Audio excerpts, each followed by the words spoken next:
Hey besties, G here, sitting pretty as always. If you're new to this channel, my name is G Dogeni. Please punch the subscribe button to join this wonderful family. And as for my returning subscribers, I love you all so much. Thank you for keeping me relevant on here. Okay, and yes, as you must have read in the thumbnail, if you want a strong, healthy and long-lasting relationship, don't ignore these tips I will be dishing out. Okay, I'll also be chipping in my personal experiences in the process, and also just tell you those things I wish I did differently in my past relationship. Well, if this already sounds interesting to you, please sit back and enjoy the rest of the video.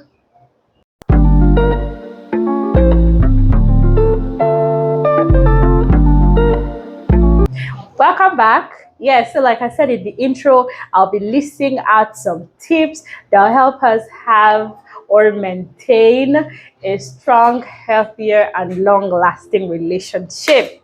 Yeah, so number one and the most important, most of us know this number one: communication. Communication is not just about, oh, I'm going to the market, I pick up my phone and call my partner, I'm going to the market, I want to cross road, I want to enter keke, I want to enter toilet. All of these things, yes, all of these things are communication, but then communication is deeper than these things. Okay, it is a relationship here, so you should learn to express yourself. Let's say your partner acts in a certain kind of way that you do not like. You shouldn't say, oh, I don't just want trouble, let me just swallow it, let me just swallow it. No, you shouldn't just be swallowing things because you don't want trouble or you don't want to quarrel. See, it's better to say that thing so that you guys will have the misunderstanding and trash it out instead of bottling it up. Okay, also one of the things we actually miss in this communication point is the fact that we think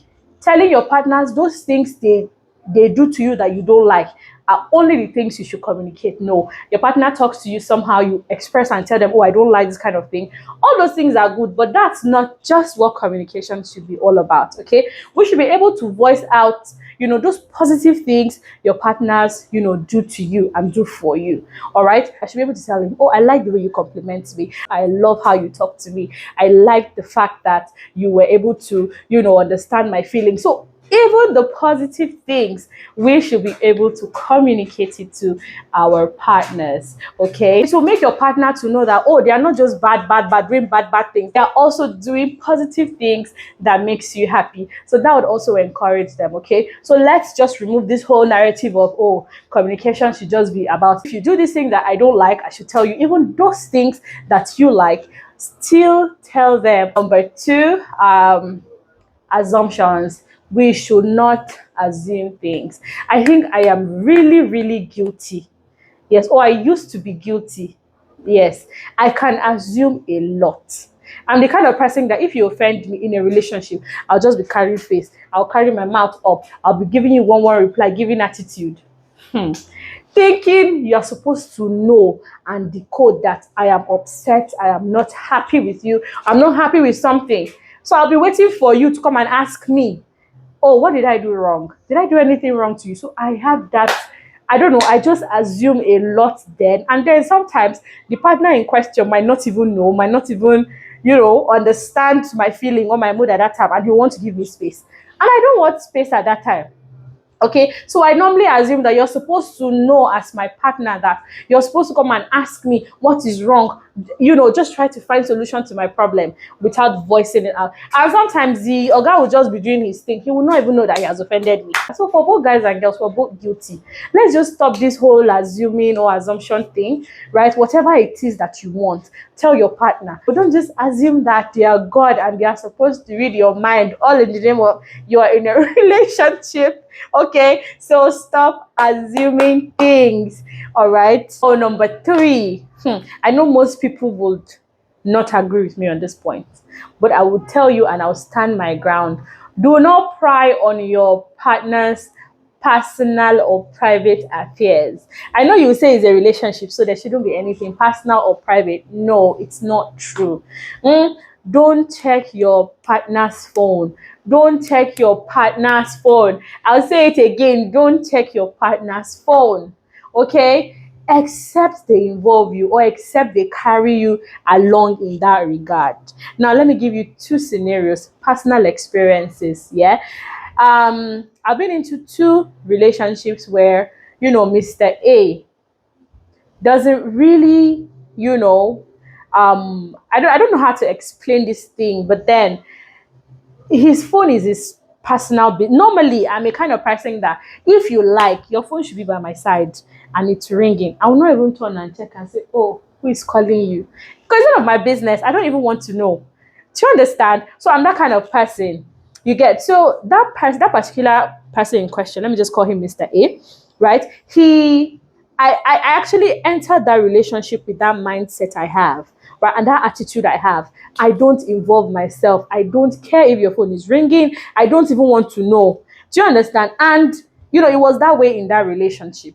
So it stayed that way, right? Now, my second experience, okay, this particular Mr. B, let me call him that. I actually entered that relationship as well with that mindset.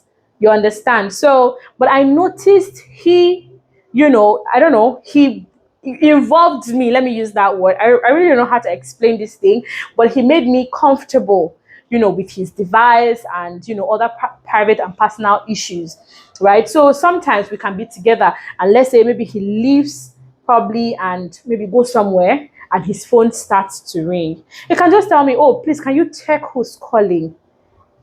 And then I just felt like, okay, he wants me to know, like he just feel comfortable, like, involving me in that regard. Okay, so sometimes I'll tell him, "Oh, so person is calling, so person is calling." It can even be a female. That doesn't even mean anything. But the fact that, okay, he wants to. So when I notice he is like that, right? I now said, okay, sometimes even if the phone is by my side and I just hear maybe a notification, I will just check. "Oh, you have a notification from so person, from so person." Do you understand? So those two guys were totally different. So except if he involves you into, that aspect of his life, don't go through his phone. Don't, because what are you looking for? Don't go through her phone as well, because it's both ways. Okay, so don't pry into your partner's private, or don't ask them questions like, "How much is your salary? How much are you paid a month? How much?" Except they tell you, "Okay, babe, this is my salary." Except they tell you, "Oh, how much do you have in your bank account? This and that and that." No, don't do that. Except they, tell you themselves, or they bring you into that space by themselves. Okay, moving on, number 4. Don't let your partner feel left out in any way. Now, this point, it's a little bit confusing and some of you might not really agree with me. As long as you're in a relationship with that person and that particular person is not the cause of your problem, don't make them feel like they're a burden to you when you're facing some financial or some, I don't know, any kind of problem whatsoever. You understand? I know there are some times when things can be rough, everything might just be going south and you just want to just be by yourself. As long as your partner is not the cause of your problem, don't tell them, "Oh, I need a break." Or don't tell them, "No, I'm passing through some certain things and I want us to, just, give ourselves some space." That is actually not nice because it kills that person. Number one, they would feel less of themselves.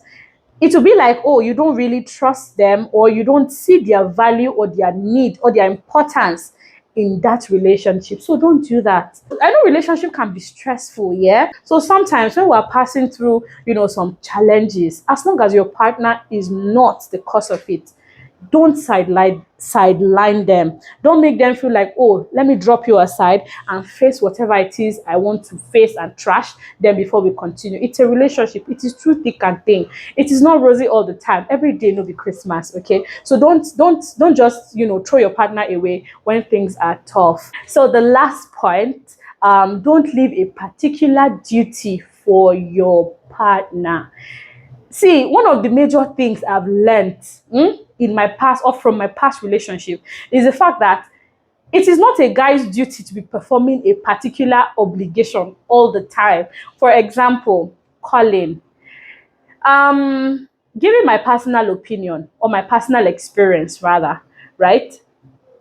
My partner was the type that was always doing the morning calls, the morning texts, and I felt comfortable and I got used to it, which was a mistake. I got so carried away that even if I wake up in the morning before him, I'd be expecting him to call first or text. Okay, it was, yeah, majorly text first and all of those things. So I, got used to the whole texting first from him, getting his text message, and I totally sidelined his feelings. I didn't know that he was not like nurturing it or having that in mind. I didn't know that it was causing some kind of, it was passing a wrong message. He felt at the end of the day that I didn't care about him. I mean, all these things have been going, it went on for like almost a year. And I did not have the slightest idea that I was doing it because I felt like, oh, it was his responsibility to always text in the morning and all of those things. So it affected me to the point that the day he voiced out, he said, "You don't care about me. You don't love me." And I said, "But I care about you. I call you. I do this. I do that." And he was like, "No." Sometimes he wants to wake up to my text messages. Sometimes he wants to wake up to, a call from me, which I never did because I felt like, oh, that was his responsibility. So, ladies, I'm talking to ladies specifically because they have, or we have this mentality that, oh, the guys are the ones that are supposed to be doing the calling, the guys are the ones that are supposed to be doing the texting most of the time. No, it's not a competition. So it's not call me, I call you, text me, I text you.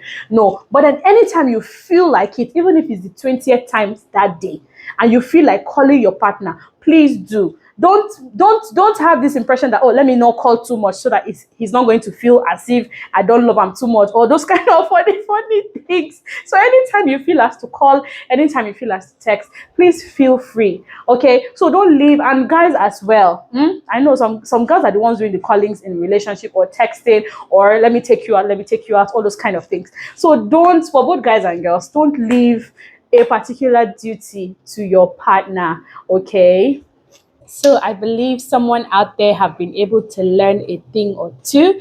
Yes, for me, I have not really been like this all my life. I learned from, experiences and stuff like that. So if you find this video helpful, please give a thumbs up. If there are still some points you want us to learn from, please feel free to drop it in the comment section. Thank you for your time. If you've not yet subscribed, do not exit this video without subscribing. Okay, I love you all so much, and I'll see you in my next one. Bye bye.